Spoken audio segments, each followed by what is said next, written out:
Combatives. Today we're going to talk about white belt Kempo low high. It's the very first move you learn when you start Shaolin Kempo, and pretty much everything you learn up until after that point goes back to it. So it's the perfect standard to use to judge not just the Shaolin Kempo system, but also what I'm trying to accomplish with Kempo Combatives. So I'm going to use Al for this one.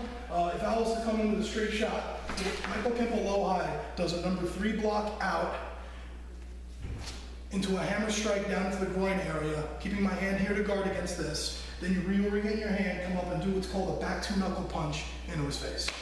It's an excellent gauge of what Shaolin Kempo does and why, and it's a good example to use as far as taking the good lessons that teaches and making them street effective. The good lessons that this has is open up his body, expose all the vital spots, attack his center line, and go from low to high.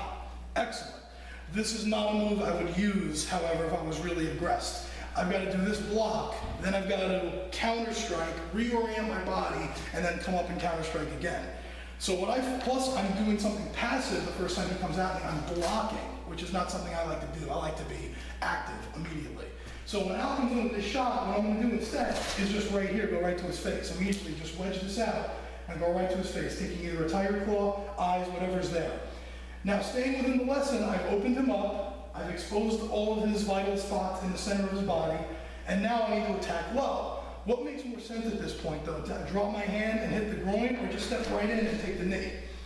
I would go with the knee. That's the next logical point. So I come here, boom, bang. You all right?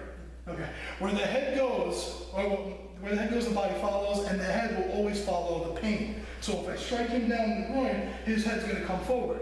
So rather than bring my hand down and strike up, my hand is already here. So as his head comes down, I'm just going to raise this uppercut elbow. So turn your head to the side when you come in. All right. So right here. So it's going to go boom, bang, and right here. Now, when you're doing street effective techniques, it's always good to end with your aggressor on the ground. So the best way for me to do that at this point is I'm just going to come back, strike his head, bring this arm up, and down he goes. And now I can escape.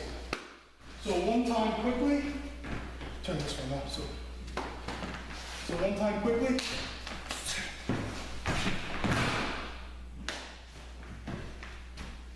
Thank you, Al.